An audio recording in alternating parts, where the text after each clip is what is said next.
Bismillahirrahmanirrahim. Assalamualaikum warahmatullahi wabarakatuh. Perkenalkan, nama saya Mimi Andriani dengan NIM D1A121045, kelas B Agribisnis. Pada kesempatan kali ini saya akan menjelaskan materi ke-6 kewarganegaraan tentang dinamika dan tantangan konstitusi. Langsung saja, menengok perjalanan sejarah Indonesia merdeka, ternyata telah terjadi dinamika ketatanegaraan seiring berubahnya konstitusi atau undang-undang dasar yang diberlakukan. Setelah ditetapkan 1 hari setelah proklamasi kemerdekaan, Undang-Undang Dasar Negara Republik Indonesia 1945 mulai berlaku sebagai hukum dasar yang mengatur kehidupan ketatanegaraan Indonesia dengan segala keterbatasannya.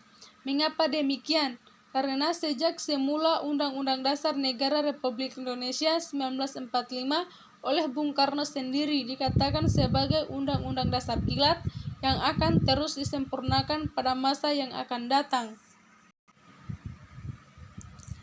Pada awal era reformasi atau pertengahan 1998, muncul berbagai tuntutan reformasi di masyarakat. Tuntutan tersebut disampaikan oleh berbagai komponen bangsa, terutama oleh mahasiswa dan pemuda.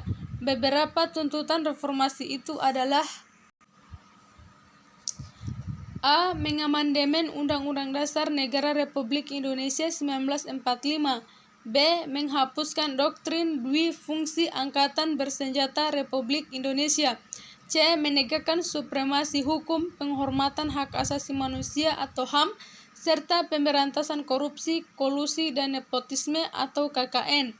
D. Melakukan desentralisasi dan hubungan yang adil antara pusat dan daerah. E. Mewujudkan kebebasan pers. F. Mewujudkan kehidupan demokrasi. Adanya tuntutan tersebut didasarkan pada pandangan bahwa Undang-Undang Dasar Negara Republik Indonesia 1945 belum cukup memuat landasan bagi kehidupan yang demokratis, pemberdayaan rakyat, dan penghormatan HAM. Di samping itu, dalam tubuh Undang-Undang Dasar Negara Republik Indonesia 1945 terdapat pasal-pasal yang menimbulkan penafsiran beragam atau lebih dari satu tafsiran atau multitafsir, dan membuka peluang bagi penyelenggaraan negara yang otoriter, sentralistik, tertutup, dan berpotensi tumbuhnya praktik korupsi, kolusi, dan nepotisme atau KKN.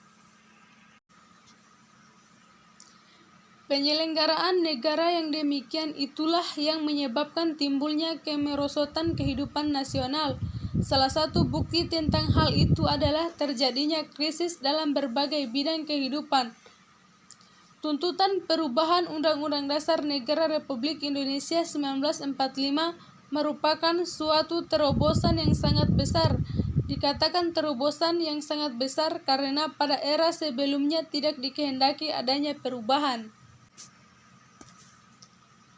Dalam perkembangannya, tuntutan perubahan Undang-Undang Dasar Negara Republik Indonesia 1945 menjadi kebutuhan bersama bangsa Indonesia.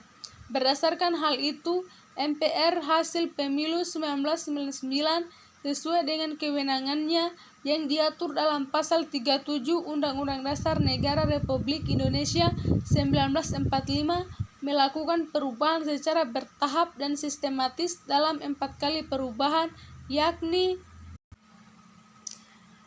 A. Perubahan pertama pada sidang umum MPR 1999.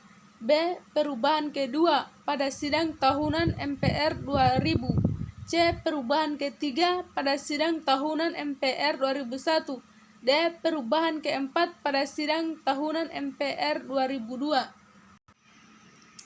Perubahan Undang-Undang Dasar Negara Republik Indonesia 1945 yang dilakukan oleh MPR, selain merupakan perwujudan dari tuntutan reformasi, sebenarnya sejalan dengan pemikiran pendiri bangsa atau Founding Father Indonesia, Ketua Panitia Penyusun Undang-Undang Dasar Negara Republik Indonesia 1945, yakni Insinyur Soekarno dalam rapat Panitia Persiapan Kemerdekaan Indonesia 18 Agustus 1945. Sampai saat ini perubahan yang dilakukan terhadap Undang-Undang Dasar Negara Republik Indonesia 1945 sebanyak 4 kali, yakni pada tahun 1999, 2000, 2001, dan 2002. Perubahan yang dilakukan dimaksudkan guna menyesuaikan dengan tuntutan dan tantangan yang dihadapi saat itu. Persoalan bangsa dan tantangan yang dihadapi saat itu tentunya berbeda dengan masa awal reformasi.